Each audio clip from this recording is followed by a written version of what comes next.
Welcome to S Lohitha all in one channel. இன்றைக்கி நம்ம சர்க்கரை பொங்கல் செய்ய போகிறோம். அதுவும் கோயிலில் கொடுக்கக்கூடிய டேஸ்ட்டில் சர்க்கரை பொங்கல் எப்படி செய்கிறதுன்னு பார்க்க போகிறோம். அதுக்கு நம்ம முதல்ல இங்கே 300 கிராம் பச்சரிசியும் 100 கிராம் சிறுபருப்பும் களைஞ்சி எடுத்து வச்சுருக்கேன். இதை நான் 15 நிமிஷம் ஊற வச்சு எடுத்து வச்சுருக்கேன். களைஞ்சி வச்சுருக்க அரிசியை எடுத்து வச்சு ஸ்டவ் ஆன் பண்ணிக்கலாம். இருக்கட்டும். பொங்கல் பொங்கி வர வரைக்கும் வெயிட் பண்ணுவோம். பொங்கல் செய்யும்போது எப்போதுமே கூட கொஞ்சம் தண்ணி வச்சுக்கோங்க, அப்போ தான் நல்லாயிருக்கும். பாருங்கள், பொங்கல் நல்லா பொங்கி வந்துருச்சு. அரிசி வேகிற வரைக்கும் வெயிட் பண்ணுவோம். பாருங்கள், பொங்கல் நல்லா வெந்துருச்சு. இப்போ இந்த ஸ்டேஜில் நம்ம 500 கிராம் அளவு வெல்லம் சேர்த்துக்கலாம். நான் இங்கே சுத்தமான வெல்லம் சேர்த்துருக்கேன், அதனால் அப்படியே சேர்த்துக்கிறேன்.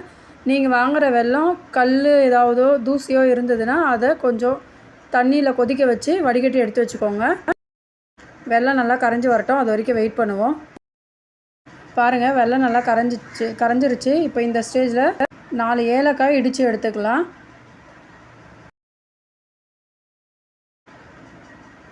பாருங்கள், இப்போ நான் இந்த ஏலக்காயை இதில் சேர்த்துக்கிறேன்.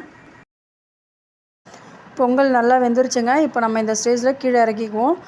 நான் இப்போ ஒரு குட்டி பேனில் 50 ml அளவு நெய் விட்டுருக்கேன். நெய் நல்லா சூடு ஏறிச்சுங்க.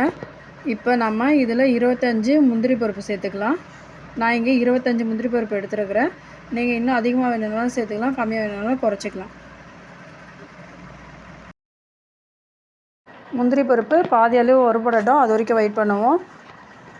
ஓகே, இப்போ வறுபட்டுருச்சு. நம்ம இதில் 20 காஞ்ச திராட்சை சேர்த்துக்கலாம். இது நல்லா குண்டு குண்டாக மேலே எழும்பி வர வரைக்கும் வெயிட் பண்ணுவோம். பாருங்கள், திராட்சை நல்லா குண்டு குண்டாக எழும்பி வந்துருச்சு. இதுவே கரெக்டாக இருக்கும். இப்போ நம்ம இதை எடுத்து பொங்கலில் சேர்த்துப்போம்.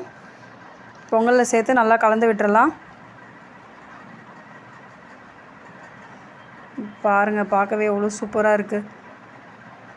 பொங்கலுக்கு எப்போதுமே நீங்கள் பாகு வெல்லம்னு சொல்லி கேட்டு வாங்கிக்கோங்க. பாகு வெல்லம் போடும்போது தான் பொங்கல் ரொம்ப டேஸ்ட்டாக சூப்பராக இருக்கும்.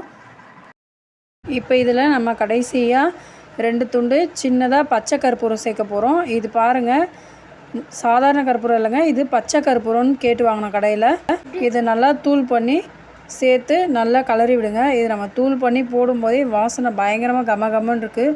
சூப்பராக இருக்குது. ஸ்மெல்லு சாப்பிடும்போது சூப்பராக இருக்கும். அதிகமாக கலந்துடாதீங்க. அதிகமாக சேர்த்திங்கன்னா பொங்கல் கசப்பாக தெரியும். நான் போட்ட அளவுலேயே 2 துண்டு மட்டும் சின்னதாக போடுங்க. பொங்கலோடைய டேஸ்ட்டு சூப்பராக இருக்கும். எங்கள் ஃப்ரெண்ட்ஸ், கோயிலில் கொடுக்கக்கூடிய சக்கரை பொங்கல் ரெடி ஆயிடுச்சு. இந்த வீடியோ உங்களுக்கு பிடிச்சிருந்தா லைக் பண்ணுங்கள், சப்ஸ்கிரைப் பண்ணுங்கள். நல்லா இருந்தால் செஞ்சு பார்த்துட்டு கமெண்ட் பண்ணுங்கள். அப்படியே பக்கத்தில் இருக்க பெல் ஐக்கான் கிளிக் பண்ணிக்கோங்க. நான் போடுற வீடியோஸ் எல்லாம் உடனே பார்க்கலாம். இந்த வீடியோ யாருக்கு பயன்படுமோ அவங்களுக்கு ஷேர் பண்ணுங்கள். தேங்க்யூ.